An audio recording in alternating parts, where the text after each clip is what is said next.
There's a question that quietly torments almost everyone who's loved a narcissist, one that surfaces again and again in the aftermath, usually late at night, usually accompanied by a specific kind of confused grief. Did he ever actually love me at all, or was I just something he used? This question deserves a real answer, not a comforting oversimplification in either direction. And the answer requires understanding something crucial about narcissistic psychology that reframes the entire question. For a narcissist, attention and love aren't simply different things he might choose between. They occupy entirely different categories of need, operating through entirely different psychological mechanisms, which means the two were never actually competing for the same space in his internal world in the first place. Today, we're going to walk through exactly why attention functions as a genuine, urgent psychological necessity for a narcissist in ways love simply never can, and why understanding this distinction finally answers a question that's likely haunted you far longer than it should have. Let's start with something fundamental about how attention and love actually function differently, psychologically, because this distinction is the foundation for everything else we'll discuss today. Love, in its genuine, mature form, requires something narcissistic psychology structurally struggles to provide: sustained attunement to another person's internal experience, independent of what that attunement produces in return. Real love involves genuine curiosity about someone else's inner world, genuine investment in their well-being, even in moments when that well-being doesn't directly benefit you, genuine capacity to sit with someone else's pain without needing it to resolve quickly so your own comfort can be restored. This is demanding, sophisticated psychological work, requiring exactly the kind of stable, secure sense of self that allows genuine attention to flow outward without needing anything to flow back in return. Attention operates according to an entirely different mechanism, one considerably more primitive and considerably more urgent. Remember what we've discussed extensively throughout previous conversations about the hollow core at the center of narcissistic identity: the absence of a stable, internally generated sense of self, replaced instead by a psychological structure that depends almost entirely on external material to feel coherent, real, and significant. Attention, in this framework, isn't simply pleasant or ego-boosting the way it might be for someone with a healthier sense of self. It's structural. It's the actual material his sense of self is built from, moment to moment, interaction to interaction. This distinction explains something that confuses so many people throughout narcissistic relationships: why he could seem genuinely, intensely focused on you during certain periods, and genuinely, confusingly indifferent during others, in ways that never quite tracked with anything resembling consistent, stable love. Because what was actually driving his engagement wasn't a stable, ongoing investment in your well-being as a person. It was the ongoing, urgent need for whatever attention you happen to be providing in any given moment, a need that fluctuates based on his internal state, rather than remaining consistently oriented toward you specifically. Here's what this actually looks like in practice, and understanding these specific patterns reveals why attention, not love, was always the actual currency operating throughout the relationship. During periods when his sense of self felt relatively stable, perhaps because he was receiving sufficient admiration or validation from multiple sources, perhaps because circumstances were going well enough that his underlying emptiness wasn't being triggered as intensely, his engagement with you might have felt genuinely warm, genuinely present, genuinely loving in a way that convinced you, reasonably, that real feeling existed underneath everything else. But watch what happens during periods when this external validation decreases, when something threatens his fragile sense of significance, when circumstances produce genuine anxiety about his own worth or competence. This is precisely when his engagement with you typically intensifies dramatically, not because his love for you has deepened, but because his need for attention, specifically your attention, has become considerably more urgent. This might manifest as increased demands for reassurance, increased provocation designed to produce some kind of reaction, sudden crises that require your immediate, focused engagement, or intensified affection specifically calibrated to draw your attention back toward him when he senses it drifting elsewhere. This pattern reveals something crucial. His engagement with you was never actually calibrated according to your needs, your emotional state, or genuine curiosity about your inner world. It was calibrated according to his own internal state, specifically his own fluctuating need for external material to stabilize a sense of self that couldn't reliably generate this stability internally.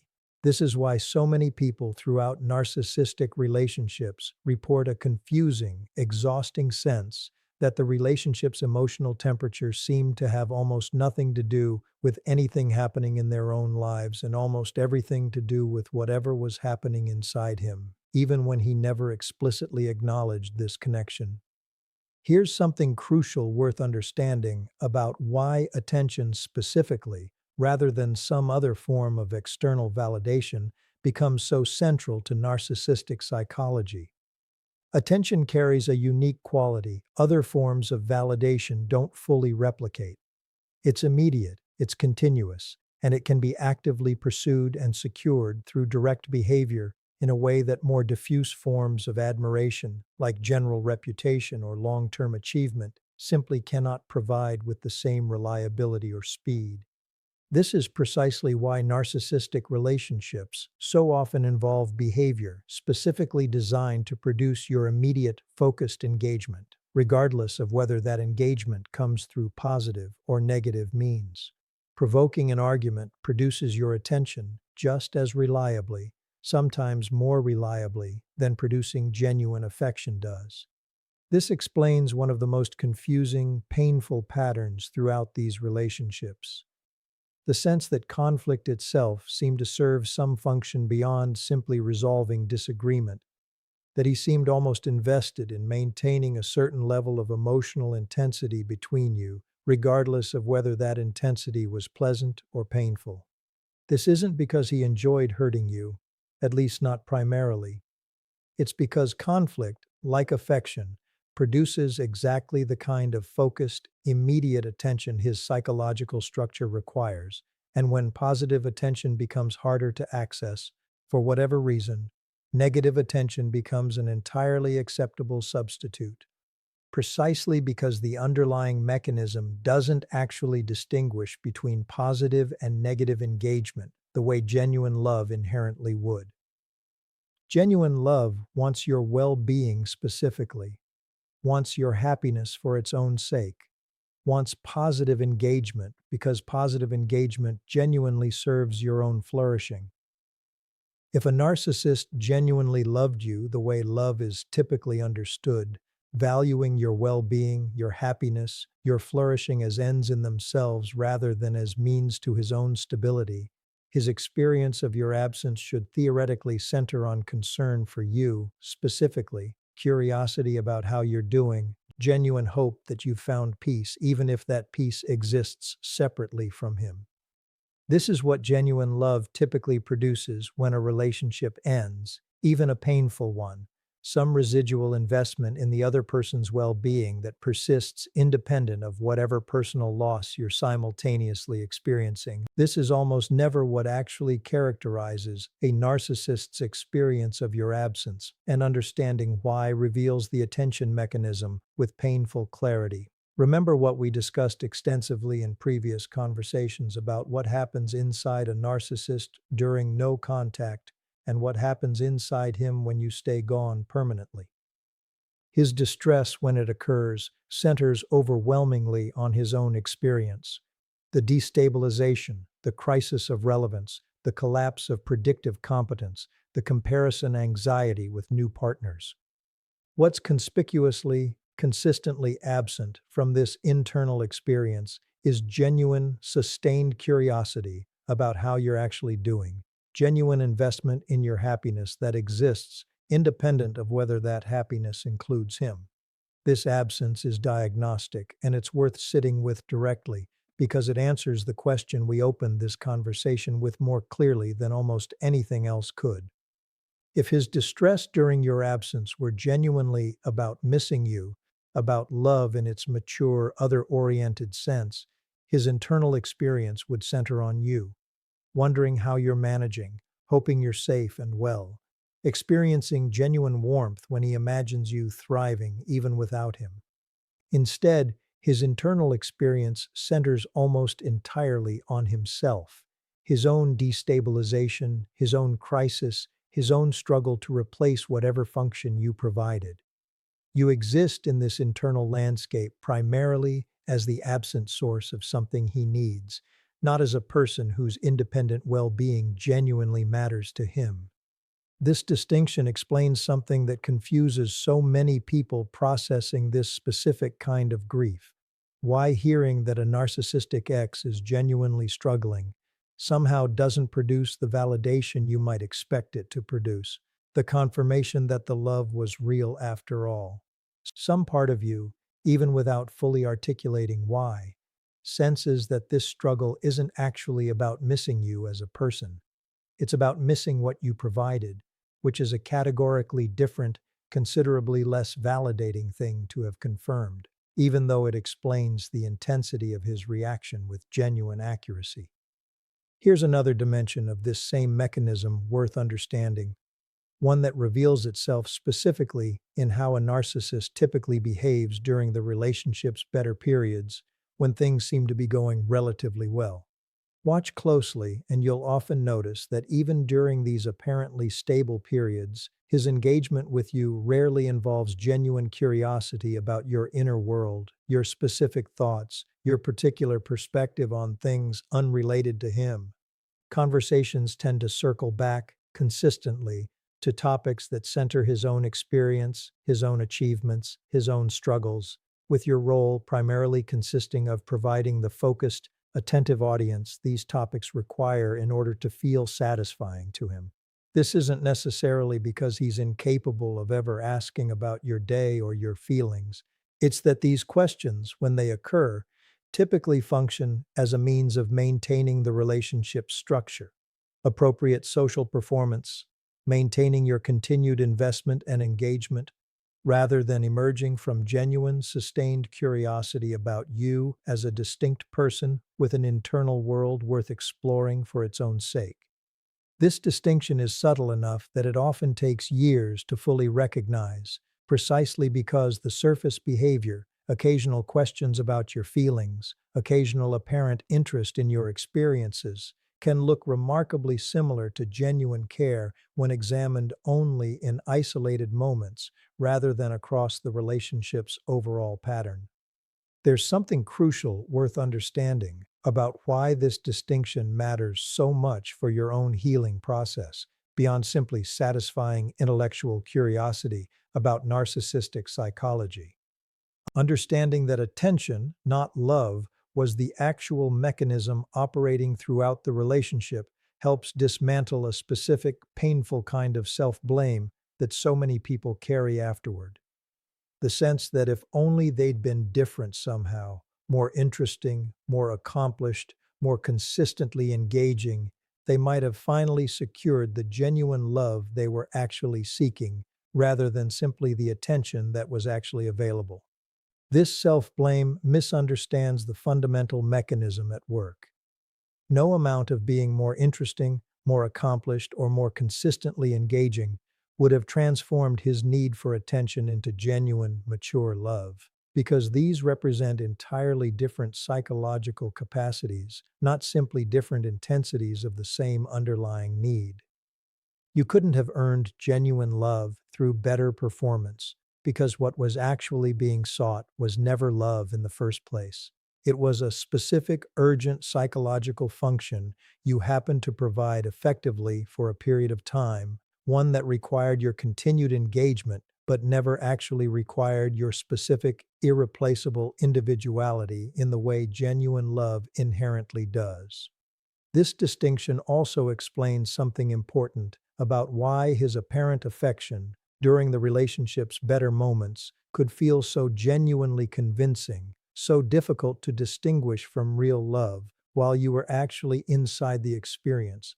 Attention, when it's flowing generously in your direction, produces sensations remarkably similar to what being genuinely loved produces: warmth, focus, the sense of being significant to someone else. The subjective experience of receiving intense attention and the subjective experience of receiving genuine love can feel almost identical in the moment, especially to someone who genuinely wants to believe in the connection's authenticity.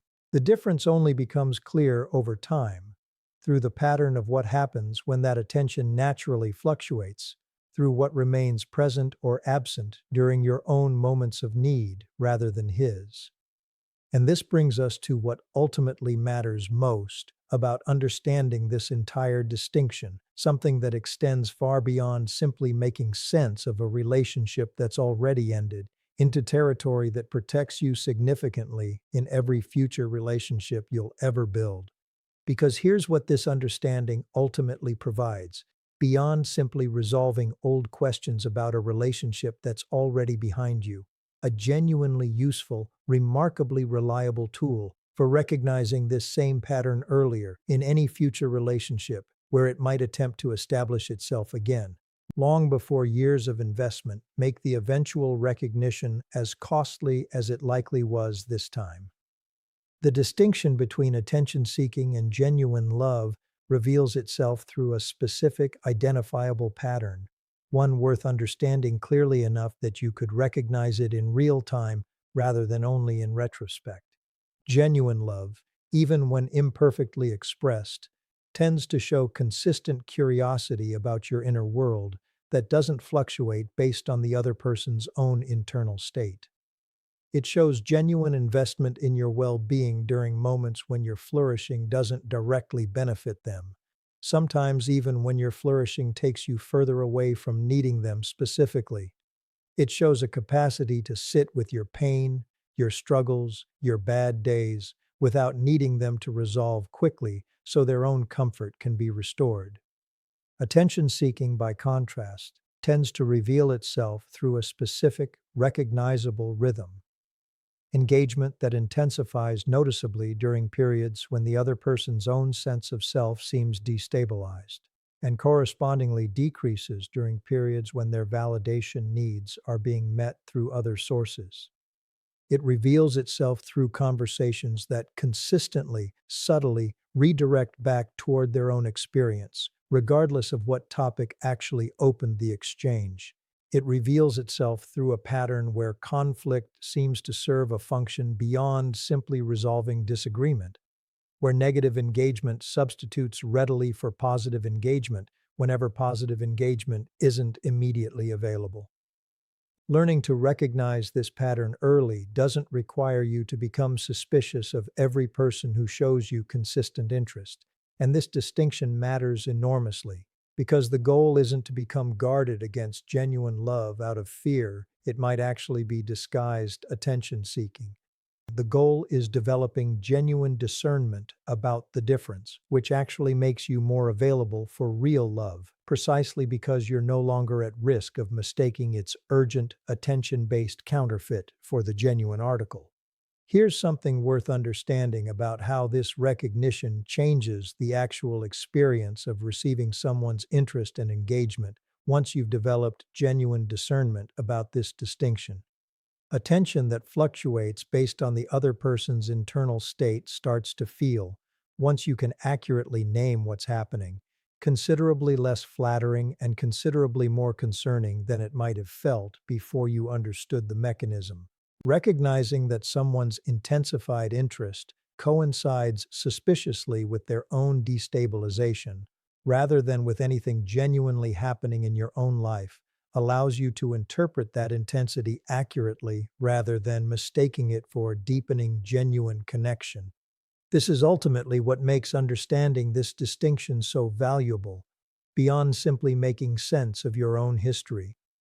It protects your own capacity to recognize genuine love when it eventually does appear, because you'll no longer be susceptible to mistaking intensity however convincing it might feel in the moment, for the sustained, other-oriented attunement that actually characterizes mature, healthy love. You'll notice relatively quickly whether someone's interest in you remains stable regardless of their own internal state, or whether it fluctuates according to a rhythm that has almost nothing to do with anything happening in your own life. There's a final piece worth understanding here, one that circles back to the question this entire conversation opened with: did he ever actually love you at all? The honest answer, informed by everything we've traced today, is more nuanced than either a simple yes or no could fully capture. He likely experienced something real, in the sense that his engagement with you produced genuine subjective sensation, genuine relief, genuine periods of what felt, to him, like connection and warmth. But this experience was never actually love, in the mature, sustained sense you deserved and were genuinely seeking, because it was never actually oriented toward you as a distinct, irreplaceable person whose well-being mattered independent of what you provided him. This distinction matters enormously for your own healing, not because it should produce anger or bitterness toward what he was never actually capable of offering, but because it finally, completely releases you from a specific painful confusion, the sense that you must have done something wrong, must have been somehow insufficient, because genuine love never quite seemed to fully materialize despite everything you gave. You weren't insufficient. You were offering something considerably more sophisticated than what his psychological architecture was actually seeking, which meant no amount of effort on your part could have transformed his fundamental need into the mature love you deserved, because these were never actually compatible needs occupying the same relationship in the first place. This is what it ultimately means to understand why narcissists need attention more than love. Not simply an interesting psychological insight to file away, but a genuinely liberating piece of understanding that finally answers the question you've likely been asking yourself for far too long.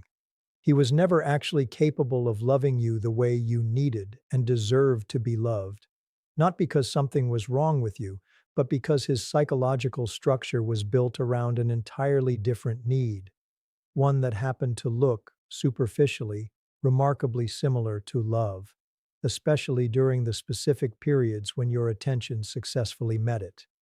You gave something real. He experienced something real, in whatever limited way his architecture allowed. But what he needed and what you offered were never actually the same thing, and understanding this distinction finally completely releases you from ever needing to solve a puzzle that was never actually solvable in the first place. Thanks for watching. Like, share, and subscribe.